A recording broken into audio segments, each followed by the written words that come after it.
A bill amending local election legislation proposed by Most has passed its first reading in Parliament.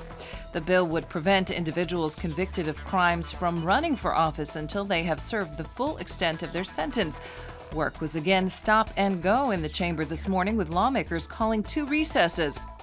One by Most over Ina's fate under Mol's long-term business strategy, and the other by the People's Party, which warned that the state had fallen behind on its co-financing obligations for building schools and other public facilities in Varaždin County.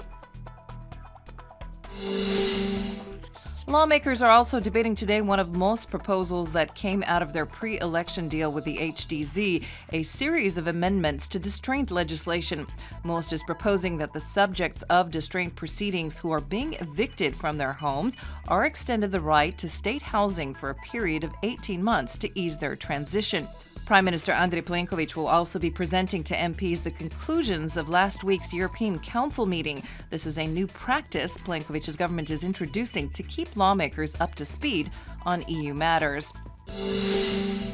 Finance Minister Zdravko Marić was asked by reporters today about the 2017 budget. He said it would be drafted on time and that he expected lawmakers to pass the budget bill by December 9th. Minister Marić said that he would insist on reining in expenditures, channeling revenues toward reducing the deficit and easing the tax burden. The targeted deficit for 2017, he said, was 2% of GDP. President Kolinda Grabar-Kitarović has ended her three-day visit to Azerbaijan. On Tuesday, the final day of her visit, she opened a Croatian-Azerbaijani business forum. So far, trade between the two countries has centered around Azerbaijan's fossil fuels and Croatian-built ships. The consensus reached during the visit is that trade must diversify. On the whole, President Grabar-Kitarović said she was satisfied with the visit.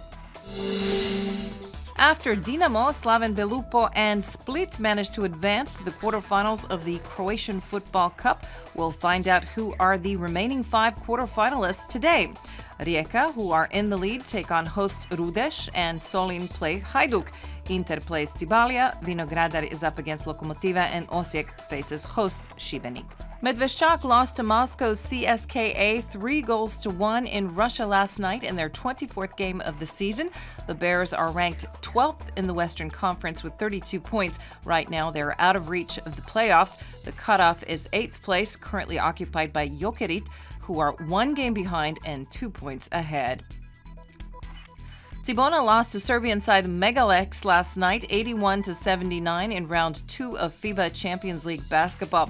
Cibona started out with a 15-point lead but lost steam and fell short of the win. This was Cibona's second consecutive loss in the league. In their next game, Cibona host Italian side Sidigas from Avellino. Most of the country will see partly clear skies with variable clouds today. There may still be some scattered rain in the mountains, the east of the country, and possibly in Dalmatia.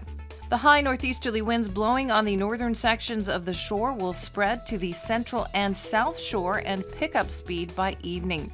The Velebit region could see some gale force gusts overnight. Temperature highs in the interior will range from 13 to 18 degrees Celsius and on the coast from 18 to 22 degrees.